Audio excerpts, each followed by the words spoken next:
तर युती धर्म या नात्यानं आमच्या नेत्या आदरणीय सुनेत्राताई वहिनी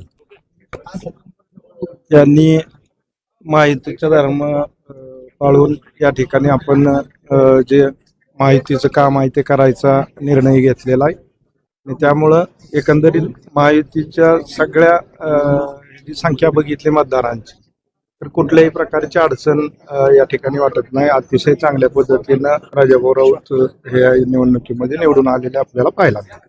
खरं तर काँग्रेसने उमेदवार देण्याची घोषणा केलेली आहे, त्यांना ही जागा दिलेली आहे. काय आव्हान असणार आहे?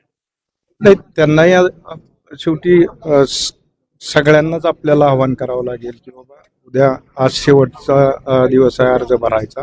विड्रॉल पर्यंत आपल्याला तो वेळ आहे. सगळेच आम्ही त्यामध्ये प्रयत्न करू की जेणेकरून ह्याच्यामध्ये वेळ वाचेल आणि निवडणूक बिनविरोध होईल यासाठी सगळे मिळून प्रयत्न करतो. तुमचे जे विरोधक आहेत तालुक्यातले ते सुद्धा या ठिकाणी अर्ज भरण्यासाठी उपस्थित आहेत.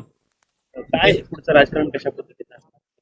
नाही, शेवटी आता नुसतं राजकारण काय ह्याच्यासाठी विरोधासाठी करून चालत नाही. शेवटी विकासाच्या दृष्टीनं सगळ्यांनी एकत्र येऊन पण करणं गरजेचं आहे.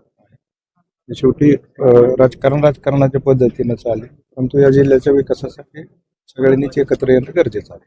प्रशांत मालक आपले खूप जवळचे मित्र मानले जातात. नाही, माझे सगळ्याशीच संबंध चांगले आहेत. त्यांची नाराजी दूर करा. प्रयत्न तर सगळ्यांसाठीच करावा लागणार आहे आपल्याला, परंतु माझे संबंध मात्र सगळ्यांशीच चांगले आहेत. असं कोणाशी तत्काळी यशस्वी झाले एक सीटच्या खेचून कोणी सांगितलं मी इच्छुक होतो म्हणून तुम्हाला? म्हणजे कुठं तुम्हाला काय मिळालं मी इच्छुक होतो म्हणून? चर्चा तर राजकारणात होत राहणार आहे ना, पण मी इच्छुक असतो तर तुम्हाला दिसलो असतो ना कुठंतरी.